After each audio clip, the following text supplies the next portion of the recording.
Are you sick of wearing the same clothes as everyone else? I know I am. I love the idea of having a specific piece of clothing in my wardrobe that is unique to me, something that I help make. Well, good news. We've found somebody who can help you do exactly that. Daily Dose of Yarn is a woman-owned small business that creates unique and custom handmade beanies.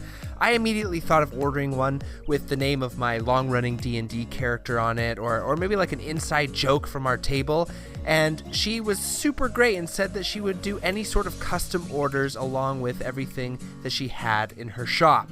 If you want to rep your hobby or get one of these beautifully made hats, just go to Daily Dose of Yarn on Instagram and Etsy. That's Daily Dose of Yarn. All one word with capital D's and a capital Y. A simple Google search will pull them up. I can't recommend her products enough, and don't take my word for it. Just head to the Etsy shop and you can read all of the reviews recommending these awesome hats. So go to Daily Dose of Yarn today and order yours and tell them the Tabletop sent you.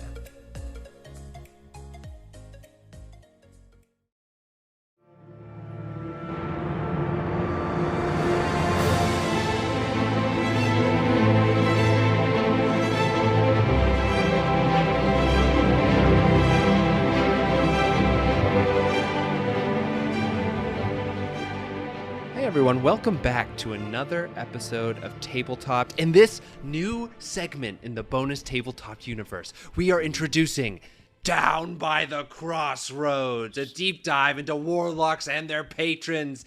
I couldn't have done this episode without my good friend Greg. Greg, you're our warlock person. Yeah, that actually suits it. Not an expert in the slightest, just person, guy. Just a warlock man. Yeah, just a warlock man trying to get through this warlock world. Greg plays a snake man. There's also a warlock man. Lots of mans in our campaign. And he really wanted to deep dive into the different patrons, and I thought this is a great idea. So today we're going to start with not the Fiend, the classic. We're starting with what, Greg? We are starting with the Archfey. The Archfey. Or as I like to say, fucking Fey. The fucking Fey, yes. Can you just give us a little bit of a feel for this Renaissance festival nightmare? Sure. So going, I guess, a little further, just a little introduction on why I like the Warlock class in of itself. Because this is the first, this is the first time we're talking about them. Yeah. What I love about Warlocks is that, I feel like with the other classes, you're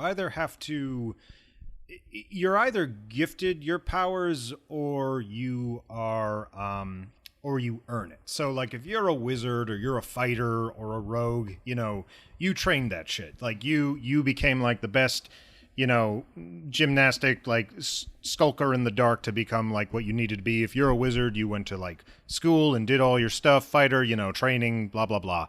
And then the other group is like gifted. Like if you're a cleric, you were gifted by the gods, or you were, or a druid, gifted by nature, what have you, and stuff. Mm-hmm. What I love about Warlock is that it's just some schmuck who obviously D&D, you can do whatever you want. So, but you can be this schmuck who just, for whatever reason, you don't have any skills, you don't have any gifts, no talents, you just happen to come across this particularly dangerous entity and said, gimme, and they gave it to you, and now you have to deal with the consequences. I do feel like one of the reasons why so many people love the Warlock class is that it feels the most close to life, you know what I mean? Like, yeah. You're like, this is what I would do if a crazy demon was like, here, have some of my firepower. Yeah, and it's just like, sure, man. I mean, I can't be a fighter. Going to the gym's tough. It's just my constitution score is very low. I don't know what else to say. Yeah, and it's just like unlimited power, great. But what I love also about the Warlock is that with that power, nothing's free. There's always a price. It's just, what is that price? Is it your soul? Is it your sanity? Is it something you cared about that you had no idea that you did? And yeah. It's just there's so many great storytelling options. Yeah, I do feel like it is cleric is sort of the inverse of warlock in a way. I feel like those two have the most inherent storytelling like, here, have this story, because you're literally serving something within the DM's universe that you've sort of like tied yourself to the campaign in some way from the start. So I do always think that Warlock is a lot of fun. I've never run one, but I've always wanted to. I think it's just like a blast. Yeah, and I think but even with like with the cleric, at least, and again, this is just like how I've thought about it, is like cleric is something like you're willingly giving your service, and like it's worship for a god. Like it's not like if you stop worshiping the god, then there can be consequences, but also could be just like it's just maybe it's a paternal relationship. Maybe it's your free will. You are willingly with a warlock, you're signing a business contract. And if you try to get out of it, like, best of luck, man. This could be bad. I did hear about somebody who is running a warlock once as essentially like a spoiled child, like a nepotism baby, where they were like, why aren't any of my powers working? And then like calling their patron and being like, Dad, why isn't, oh, you knew him? Oh, I'm so sorry. Like, I didn't mean to, like, burn that village down. Wait, I can't use any powers for 3 weeks? What do you mean? Like, that kind of stuff? And I was like, fair. That's brilliant. That's so fun. I'm telling Mom. So why don't we get into the Archfey as like a subclass? Real quick, we're going to focus more on the non-mechanical parts of this, more of the flavor of it. Yeah. But let's just run through what the Archfey does for you. You get some spells, Fairy Fire, Sleep, Calm Emotions, Phantasmal Force, Blink, Plant Growth, Dominate Beast, Greater Invisibility, Dominate Person, Seeming, and then you get a bunch of illusory and teleportation sort of magic. All of this is going to say that if you choose the Archfey, you are choosing the sort of idea that reality is just a veil to be molded, essentially. Yeah. Less of a blaster and more of a, illusion crafter. Yeah. And like hard to pin down, which also is pretty good. I love also, as like, because warlocks are charisma casters, right? Yeah, Yep. yeah. Warlocks are very charisma, and very much so. So I like a charisma caster with a Fey, which is just. I mean, with these, like, you can do a lot of fun RP stuff too, where it's like you're talking to people, you're wheeling, you're dealing, you're signing people up to buy silverware. Yeah, pretty much. Just everything must go. Yeah, I guess for people who don't know, what are the Fae? Well, Greg? in D&D terms, man, like 5th edition has really started to do some stuff with them, more so than I'd say other previous editions. The Fae are kind of like these creatures of I guess like almost the natural world, but also kind of otherworldly as well. They're very much tied to the realm of fairy. When you think of like nymphs, like fairies, obviously, all sorts of like a lot of stuff heavily influenced by like Celtic folklore and stuff like that. But most of the time, they're just like creatures of extreme, especially like extreme emotions. A fae doesn't tend to feel like a fae usually doesn't feel like, I'm just having a day, just like, going to a store and just getting some bacon bits or what have you and call it that. No, they feel extreme joy, they feel extreme rage, although what makes them like happy or angry or sad is very different. Yeah, which also makes them really unfortunate to deal with. I think, and that's the thing, like, I think one of the things what's dangerous about the Fae is, like, with a fiend, when you make a pact with one of those guys, more often than not, it's like, it's a stupid thing to do because it's a fiend, but at least you can kind of know what the end game is. Like, they're going to screw you over. They're either trying to corrupt you or they're trying to drag you down to hell. So it's like,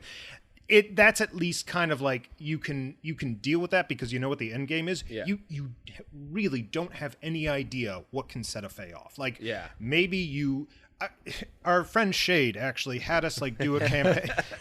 We went to the realm of Fairyland, and we were trying to like save one of his characters who got dragged in there, and we are helping like some Fae lord, and he's just like, I need you to take down my sister, and he's doing it with this like grinning like Mad Hatter face, and he's like, you need to kill her, but please don't hurt her, because that would be rude, but you do have to murder her, just not in a bad way. And it's just like, what how does this work? What's happening? And it's just like, and Shade had I think he told me that if we had like done something to cause her pain, or like a spell that was supposed to like hurt her or incapacitate her, that he would have taken that very personally, because it's just the way I've always thought of Fae is that they are fascinated with humanity, but they don't exactly get our morals and principles. I mean, and we're just trying to do whatever we can not to tick them off. There's a reason we call them the fair folk. It's because you don't want to make them angry.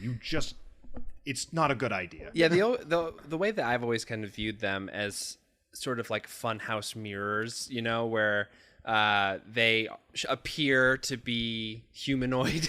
Yeah. But really what drives them is super chaotic, but also like they're rules bound. Like they have their internal logic, but it is so foreign to anything that we really understand or comprehend or can put like from A to B sort of thing, that is so hard and scary to deal with them, because like you said, there are unspoken rules everywhere, and if you fuck one up, it's really bad. Yeah, and it's just like with a devil, it's like they understand human emotions very well, and they try to work out the dark aspects of us. With the great old one, like it's this Lovecraftian thing where human emotions and concepts, they mean nothing to them. Yeah, that's where they're insignificant. The Fae, it's this weird like almost middle ground where it's kind of like they have codes and they understand, and they have feelings and morality and ideas, but it's just so strange, and what do they want? And as a result, it's just you're in a minefield, and you don't know what's gonna set one off and what's gonna make one happy sometimes. And yeah, when I think about all the patrons, and Sean, maybe you can say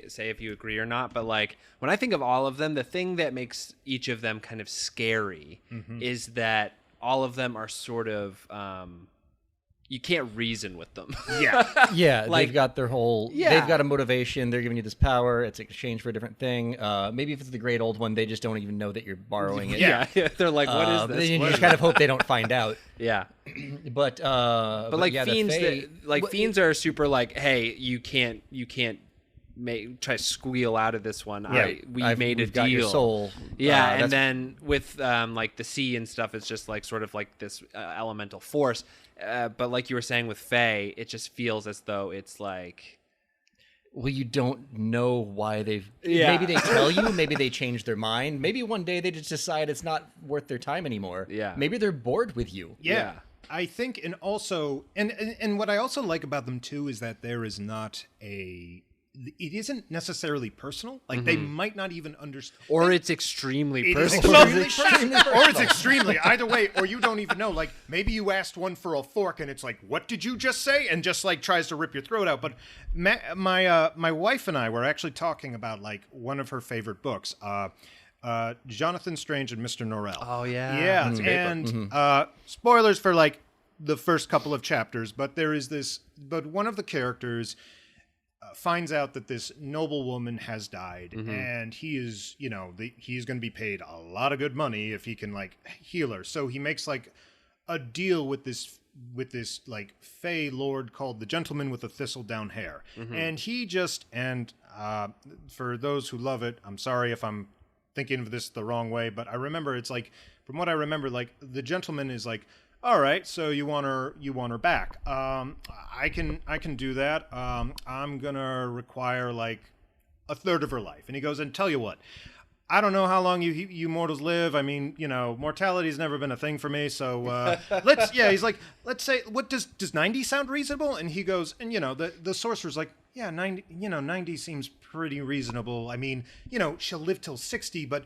60's better than 18. So he does that, and then she comes back and she's like happy, and then for a while, but then she just, every night she's waking up terrified because she's like having these visions in her dreams of being like dragged into this fairy world and stuff like that. And it turns out the gentleman's like, I took a third of her. She spent every time she sleeps, she's with me. You didn't specify what third of it was. And but the thing about it is that he is not like, he's not malicious when he's like saying, because if a devil was doing this, he'd like read the fine print. Yeah, like I gotcha. Yeah, Gotcha. The Fey Lord is like, I don't see the made problem. a perfectly reasonable deal. This is a deal, aren't you? I don't understand why you're upset. You're overreacting. This is totally fine. This is fine. She's having a great time. Never mind like the tears of terror coming from God, her. that just makes my stomach squirm. I forgot about that. Yeah. So your wife read all this book and still wants to build the fairy garden? No, we are not doing this. I'm not inviting this thing into my garden, my house, my yard. Yes. She's like, oh, God, it's gonna happen. When she wants dead set on this, it's gonna happen. But she's obsessed with, after all the things She's obsessed with going to high court with the fairy king. with the fairy king, apparently, or doing this, and after all the stuff I told her, she's like, nah, that's cool. I think we can handle this, So help me, internet. If anyone has any anti-fae talismans, just drop them in the chat. Or maybe not, because you don't want to make them angry. Oh God, then they'll get angry. So maybe that's a terrible idea. See, I guess this is the thing. Is like, it also like implies the existence of rules, and then you feel like such a how do you say it? Like you're just constantly trying to tread like you're walking on eggshells. You're just trying not to fuck up like every moment you're around. And and it's like you almost seem like doomed. But also what I like about the Fae is that because I'm saying it like in like nothing but bad stuff's going to happen, but there are other times where something that you would think is a terrible idea all of a sudden turns out to your benefit. Like Baba Yaga, like the Russian witch of John Wick. John Wick, yes, John Wick. The lady who has a giant chicken house and who's terrifying. She's in like D&D, and she's considered like a terrifying monster. But one of the things about her is that even though she's like, as evil as a Fae can get, because morality's kind of out there, she's also fascinated with goodness. Yeah. So if you impress her, and you're like some knight in shining armor or some pure, fairy tale princess, and you manage to like answer her riddles and stuff, she'll help you out, and it will be like a great boon to you. Yeah, well, that's the thing that I think is so interesting, is that it is like a mindset that is so centered around the self that it is, and so uncaring, that it is really interesting to play with that sort of morality, because it constantly is like asking you, like with that Jonathan Norrell example, it's like, hey, is that bad? You agreed to it. We were all fine. Like we all just did our part. Nobody's in the wrong here. Like it really causes you to constantly question that. I think that Archfey is a very interesting one. It's like, how would you guys use it in a campaign? Because where a lot of campaigns, I feel like, are usually set up to be good versus evil, I feel like Archfey doesn't really neatly fall into that anywhere. It is constantly in a state of gray. So, like, how do you guys think about using this as either, if you're building a character, if you're a DM and you have one of these sort of things in your game, how are you using this sort of in a storytelling way? I have thoughts, but did you... Oh, no, I would never choose a phase. Yeah, well... You're like, demons fine. Demons are fine. Like, I am not a bright person. Again, it's one of those...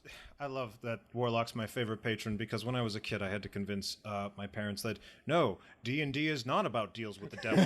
Now my favorite chaos is, hey, I'm just making... I'm throwing that contract out willy-nilly. But... I think if I was to make a Fae patron, and honestly, there's a good chance it is, I think one of the things, as a DM, if I was doing a campaign or something like that, or player character, what have you, like, one of the ideas I kind of like is, like, there's this person who gets themselves into a jam or something like that, and they, by chance, come across, like, a fairy tale creature, like an archfey, like a person, and for whatever reason they're impressed with what they do, or they find it amusing, and they're just like, hey, here's a boon, have at it. And then so you have this power and you have this gift, but you also have this very whimsical like creature who's not exactly, they're doing this because they're only like, they're amused by you, like almost it's more like, so long as you're fun, we'll keep giving you gifts. When I get bored, this is where things are gonna get sour. That's interesting. And and if you're like having some sort of like, if you're in like some sort of more very like empire like setting where there's like two empires that are fighting one another and you're caught in the middle or something, you might go to the Fey Lord and go like, hey, I need help with this. People are gonna die. And he's like, oh, I mean, that sounds interesting. We could have fun with that. What's in it for me? You've got to do this. Tell you what, I'll give you I'll give you these powers or I'll give you these gifts. You've got to do this errand for me. It's going to be really exciting. Well, it will be exciting from my end, but I'm sure you'll enjoy it. Yeah, I think that it's also interesting from a DM's point of view or a GM's point of view of like how you can use it to force narrative. It is like a way of taking back control of narrative if you're starting to lose control of it. Like if I don't always advocate for this, but if you have something planned that like an encounter is supposed to happen and the players are really just side skirting it completely and you're like, no, this encounter kind of has to happen for the plot. Maybe you're sneaking away from stuff and then you're just like, hey, warlock, your Fey god is like, oh, this is like really boring. Yeah. You know, like what are you doing right now? I require the hearts of like 2 of those men. Like I'm bored. I need you to offer those to me for your continued power. And then you have somebody in the party being like, fuck. Or yeah. Can we just leave warlock guy behind and keep going? That sounds like a side mission. Yeah, this is a bonus quest we do not need to accept. Yeah, or it's like, I don't know, if you're like doing, yeah, no, that's great. Like I can just imagine if you're having to do something, it's like, we can get this hostage out. We just have to be super sneaky, and you're doing everything right, and you're doing all the saves, and you hear, as you were saying in the back of your mind, this is very dull. Let's liven it up, and all of a sudden it's like, everybody can see you. Yeah. You failed automatically. Yeah. I just realized why warlocks are charisma casters. It's because they have to convince the rest of the party to keep them in there. Oh, I think meant to convince their patrons to keep, a little of don't both. do this. It's Please, a no. little of both. Like, don't kick me out of the party. Don't please also do not set my party on fire. Yeah. On the flip side, though, like if you will get into the Fae's good graces and stuff like that, oh man, you can do a lot of good stuff. You can totally play a character that is somebody who's sort of like a avatar of the Fae in the mortal realm, like somebody who is just, for whatever reason, eccentric in the right way and has just like a good relationship with the Fae. I think it's also interesting, more so than some of the other ones, the Fae seems like it kind of lends itself to having an oppositional relationship of, like you were saying earlier, maybe you got this power a while ago, but then they grew bored, and then part of the campaign is your patron trying to fucking take the power back from you, and you're just like following you around. You're just like, guys, we gotta go. We gotta run. Get out of here. Like, guys, Oktoberfest is great, but we have to leave right now. to go. Yeah, it's like, oh, it's fine. Wait a minute. Is it snowing all of a sudden? No, you shouldn't be getting that snow. Who's the lady in blue? Oh, geez, run. Do you guys all have any like pitfalls that you would try to stay away from when it comes to Fae? Anything when it comes to archetypes of character building, or as a DM or GM, anything that you would say like, hey, the Fae or the Archfey Pact Warlock might not be for that certain thing? That is a good question. I usually like to not say no about like generally things because I feel like there's so much potential with a lot of stuff. It's, obviously when it comes to the relationship, and you guys have talked about this in previous episodes, like making sure that you have that you and the player or you or your DM, depending on who you are on the same page on what the Fae is like, because we're saying like they are a wild card in a lot of things, but there would be some things that they would have grounded. Like if it's a creature of like say the Unseelie Court, like the Winter Court, maybe there would be things they wouldn't do, and you just want to make sure, because otherwise you want to make sure that like the story is good for you, because otherwise it might be like the DM does something and you'd be like, well, that's very strange. Like he doesn't. It's like, he's not he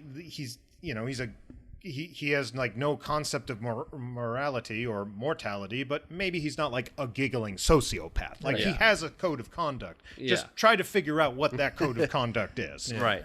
I feel like the Fae of the Unseelie Court has they're a little bit more level-headed and than say like a Baba Yaga or like an old hag who is your patron and is gifting you things. Because like old hags will. They'll just eat children to make more hags, and you can't, if you're playing a good quote unquote D&D party, you can't just be like, so Your patron does eat a lot of babies, It's though. a lot of babies. It eats a lot of babies. I mean, one baby So was how bad. many- Two is really unacceptable. How many babies can you eat? Okay, like honestly, that actually reminds me. I just really quickly want to take a sidebar into a moment, Sean, that I don't know if you remember, but this is like burned into my mind. It was pretty early days in my first campaign. Sean was in the group, and we encountered a hag, and we were like searching through the house after we had killed the hag because there was a missing child, and we found the child, but it was like a hag. You walked in on the hag Like giving eating it, yeah. birth to the hag hagling. baby, Oh. which was going to. Glad I it missed looks like that. a little sweet angel baby now, but Yeah. it was going to grow up and be a hag. Yeah, and It's like a changeling. Yeah, it's sort of like this child is the child until it reaches like 12 years of age, Right. and then it just becomes like a horrible, like evil monster by description. And like everyone was talking about like, what should we do with this thing? What should we do? Should we bring it back? And I was like, wait, so it's evil? And they're like, well, it's not evil now, but it's gonna be evil. And I was like, oh, it's gonna be evil. And I just grabbed it by the legs and swung it into a door frame. And everyone was like, holy fucking shit! What did you do? Oh my god. So that's what I have to say about it. If you're interested in weird morality thing, like if you're really interested in exploring weird morality, I feel like Faye is your gig. You sure Yeah. you're not a fake? Good lord, that's just oh man. Well, Well- the thing that dragged you into the Fae court later was that child. that baby. was it. Oh Yeah. my god. Yeah. Why didn't you finish the job? Well, see, that's the thing is that it got retconned very quickly because everyone was like, no! yeah, Yeah, everybody. that's a kind of- little dark. Yeah, even- yeah. So I think what Shade's character took the he was like, oh, I'll take care of this, and then he Yeah. gave it to the Fae Court because Yeah. I had it was a really OP encounter I had you guys in. There was an Oni. Yeah, there's a fucking Oni, too. there was an Oni who was protecting the Fae. Guys, Well, yeah. So there was an Oni protecting the Fae, Yeah. but I had I threw an Oni at you, so I should. yeah, and so and to avoid, because again it was pretty early on, to avoid a total TPK, I had some little sprites that you encountered earlier on, Yeah. leading you in the right direction. Like, oh, if you're gonna go this way, you have to the face over here. And then as like a Deus Ex Machina, you know, if you guys were getting canned, the sprites were gonna come in and help, and so the sprites showed up, and the Shade gave the baby to them, and then they ended up in the Fae Court years It later. became a horrible monster. And it became a horrible monster, Like you and it do. should have. Yeah, Yeah. that was the. You See, make choices. y'all think Bill's not a thinker, but he is a thinker. He was playing chess way down the line. All I'm saying is that if you think that you're going to be, you know, if you want to make deals with Faye, that's great. Just don't think it's like, haha, I'm not going to get screwed over because it's a Faye, not a fiend. It's like, you dumb fool. This will not be an easy ending. No, it did not end well for anybody. And while that may not have ended well, I think this podcast is going to end well. right here. So, Great. Yeah. Thanks any for having final us. words, anyone? No, just thanks for having us. This is a lot of fun, Greg. I always love to hear your opinion on the Fae. Thank you, and thanks for having me. And I can honestly say, folks out there, don't build a fairy garden. It won't end well. I love you, wife of mine. What? I love you, wife. Not summoning you here. All right, I think that's good. Greg, Sean, we'll have you guys back for another Down at the Thanks. Crossroads. We'll see you later. Bye.